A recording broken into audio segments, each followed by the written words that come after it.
ಆತ್ಮೀಯರೇ ಎಲ್ಲರಿಗೂ ನಮಸ್ಕಾರಗಳು। ಈ ಒಂದು ವಿಡಿಯೋದಲ್ಲಿ ನಾವು ಚುನಾವಣೆಗೆ ಸಂಬಂಧಿಸಿದಂತೆ 17C ಫಾರ್ಮ್ಯಾಟನ್ನು ಯಾವ ರೀತಿ ಫಿಲ್ ಅಪ್ ಮಾಡಬೇಕು। 17C ಫಾರ್ಮ್ಯಾಟ್ ಭಾಳ ಇಂಪಾರ್ಟೆಂಟು, ಯಾಕಂದರೆ ಆ 17C ಫಾರ್ಮ್ಯಾಟನ್ನು ನಾವು ಸಾಕಷ್ಟು ಕೌಂಟರ್ಗಳಲ್ಲಿ ಕೊಡಬೇಕಾಗುತ್ತೆ, ಡಿಮಸ್ಟಿಂಗ್ನಲ್ಲಿ, ಆಮೇಲೆ ಜೊತೆಯಲ್ಲಿ ಏಜೆಂಟ್ರಿಗೂ ಕೂಡ ಕೊಡಬೇಕಾಗುತ್ತೆ। ಹಾಗೂ ಕೌಂಟಿಂಗ್ ಸಮಯದಲ್ಲಿ 17C ಫಾರ್ಮ್ಯಾಟು ಭಾಳ ಇಂಪಾರ್ಟೆಂಟ್ ದಾಖಲೆ ಆಗಿರೋದ್ರಿಂದ 17C ಫಾರ್ಮ್ಯಾಟನ್ನು ಯಾವ ರೀತಿ ಫಿಲ್ ಅಪ್ ಮಾಡಬೇಕು ಅದನ್ನು ಈ ಒಂದು ವಿಡಿಯೋದಲ್ಲಿ ಎಕ್ಸ್ಪ್ಲೇನ್ ಮಾಡ್ತೇನೆ। ಆತ್ಮೀಯರೇ, ತಾವಿಲ್ಲಿ ಗಮನಿಸ್ತಾ ಇದ್ದರೆ ಇದು 17C ಫಾರ್ಮ್ಯಾಟ್ ಇದೆ। ಇದರಲ್ಲಿ ಭಾಗ 1 ಪಾರ್ಟ್ 1ನಲ್ಲಿ ಏನಾಗುತ್ತೆ ಅಂದರೆ ದಾಖಲಿಸಿದ ಮತಗಳ ಲೆಕ್ಕ ಬರುತ್ತೆ। ಅಲ್ಲಿ ಫಸ್ಟ್ ಆಫ್ ಆಲ್ ಮತಗಟ್ಟೆಯ ಸಂಖ್ಯೆ ಮತ್ತು ಹೆಸರು ಬರೀಬೇಕು।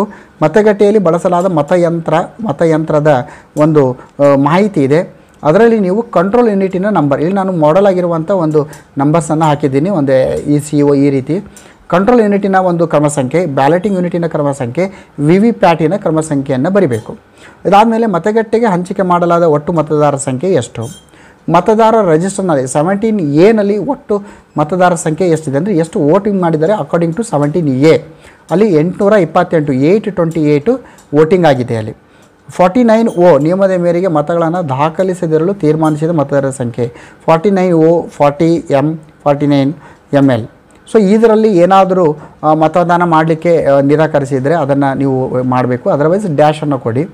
ಸೊ ಆಮೇಲೆ ನೆಕ್ಸ್ಟ್ ಬರುವಂಥದ್ದು ಇಲ್ಲಿ ಕಳೆಯಬೇಕಾದ ಪರೀಕ್ಷಾ ಮತಗಳ ಒಟ್ಟು ಸಂಖ್ಯೆ, ಏನಾದರೂ ಪರೀಕ್ಷಾ ಮತಗಳನ್ನು ಹಾಕಿದಾಗ ಸೊ ಒಬ್ಬ ಮತದಾರನು ಬಂದು ಆ ಮತವನ್ನು ಹಾಕಿರ್ತಾನೆ, ಆದರೆ ಆ ಒಂದು ಮತ ಬಿದ್ದಿಲ್ಲ, ವೋಟ್ ಬಿದ್ದಿಲ್ಲ ಅಂತ ಚಾಲೆಂಜ್ ಮಾಡ್ತಾನೆ, ಆವಾಗ ನಾವೇನು ಮಾಡಬೇಕಾಗತ್ತೆ, ಅಲ್ಲಿ ಮತ್ತೊಂದು ಸಲ ಬ್ಯಾಲೆಟ್ ಕೊಟ್ಟು ವೋಟಿಂಗ್ ಮಾಡಬೇಕಾಗತ್ತೆ।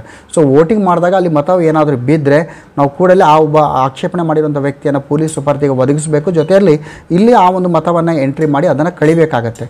ಎಷ್ಟು ಟೋಟಲ್ ಮತ ಬಿದ್ದಿದೆ 17Aನಲ್ಲಿ ಅದನ್ನು ಇಲ್ಲಿ ನಾವು ಮೈನಸ್ ಮಾಡಬೇಕಾಗತ್ತೆ। ಸೊ ಇದು ಒಂದು।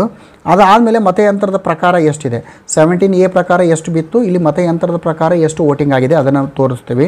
ಸೊ ಅದಾದಮೇಲೆ ಇಲ್ಲಿ ಟೋಟಲ್ಲು 49P ಪ್ರಕಾರ ಟೆಂಡರ್ಡ್ ಮತಗಳ ಬಗ್ಗೆ ಮಾಹಿತಿ ಕೊಡಬೇಕು, ಇದ್ದರೆ ಎಂಟ್ರಿ ಮಾಡಿ, ಅದರ್ವೈಸ್ ಡ್ಯಾಶ್ ಕೊಡಿ। ಅಂದರೆ ಬಳಕೆಗೆ ಎಷ್ಟು ನೀವು ಸ್ವೀಕರಿಸಲಾದ ಟೆಂಡರ್ಡ್ ಮತಪತ್ರಗಳು, ಮತದಾರರಿಗೆ ನೀಡಿದ ಮತಪತ್ರಗಳು, ಬಳಸದೆ ಹಿಂತಿರುಗಿಸಿದ ಮತಪತ್ರಗಳು।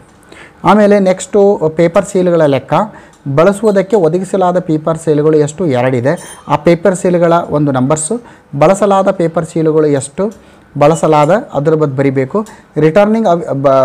ರಿಟರ್ನಿಂಗ್ ಆಫೀಸರ್ವರಿಗೆ ಹಿಂದಿರುಗಿಸಲಾದ ಬಳಸಿಲ್ಲದ ಪೇಪರ್ ಸೀಲುಗಳು ಎಷ್ಟು, ಬಳಸಿರುವಂಥದ್ದು ಎಷ್ಟು, ಬಳಸಿಲ್ಲದ ಎಷ್ಟು, ಹಾನಿಗೊಂಡ ಪೇಪರ್ ಸೀಲ್ ಏನಾದರೂ ಇದ್ದರೆ ಅದರ ಒಂದು ಸಂಖ್ಯೆ ಮತ್ತು ಕ್ರಮ ಸಂಖ್ಯೆ ಬರಿಬೇಕು, ಎದುರುಗಡೆ ಪೋಲಿಂಗ್ ಏಜೆಂಟರ ಸಹಿಯನ್ನು ತೆಗೆದುಕೊಳ್ಬೇಕು। ಸೊ ಇದಾದಮೇಲೆ ಕೆಳಗಡೆ PRO ಸಿಗ್ನೇಚರ್ ಇರುತ್ತೆ। ಇಷ್ಟು ಸಾಕು, ಇಷ್ಟು 17Cನಲ್ಲಿ ನಿಮಗೆ ಸಿಗ್ತದೆ। ಕೆಳಗಿನ ಭಾಗ ಏನಿದೆ ಅದು ಎಣಿಕೆ ಫಲಿತಾಂಶ ಮಾಡುವಾಗ ಅಲ್ಲಿ ಏಜೆಂಟ್ರವರ ಸಿಗ್ನೇಚರನ್ನು ಅಲ್ಲಿ ಬೇಕಾಗ್ತದೆ।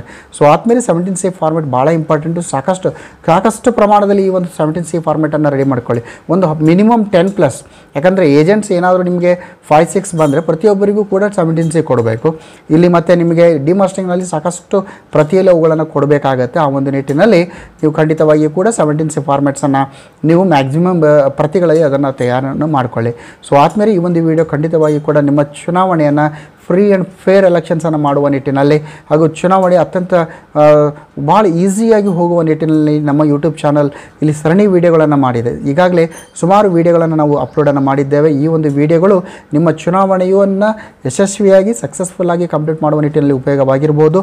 ನಮ್ಮ ಯೂಟ್ಯೂಬ್ ಚಾನಲ್ನಲ್ಲಿ ಸರ್ಕಾರಿ ನೌಕರಿಗೆ ಸಂಬಂಧಿಸಿದಂತೆ, ಎಜುಕೇಷನ್ ಡಿಪಾರ್ಟ್ಮೆಂಟ್ಗೆ ಸಂಬಂಧಿಸಿದಂತೆ, ವಿಶೇಷವಾಗಿ 1ನೇ ತರಗತಿಯಿಂದ 10ನೇ ತರಗತಿವರೆಗಿನ ವಿಜ್ಞಾನ ವಿಷಯಕ್ಕೆ ಸಂಬಂಧಿಸಿದಂತೆ ಕಂಟೆಂಟ್ಗಳನ್ನು ಅಪ್ಲೋಡ್ ಮಾಡ್ತೇವೆ। ಈ ವಿಡಿಯೋಗಳು ನಿಮಗೆ ಉಪಯೋಗವಾಗ್ತಾ ಇದ್ದರೆ ನಮ್ಮ ಚಾನಲ್ನ ಸಬ್ಸ್ಕ್ರೈಬ್ ಮಾಡಿ, ಲೈಕ್ ಮಾಡಿ ಹಾಗೂ ಬೇರೆಯವರಿಗೆ ಶೇರ್ ಮಾಡಿ, ನಮ್ಮ ಚಾನಲ್ ಬಗ್ಗೆ ಮಾಹಿತಿಯನ್ನು ಕೊಡಿ ಅಂತ ಹೇಳ್ತಾ, ಜೈ ಹಿಂದ್, ವಂದೇ ಮಾತರಂ।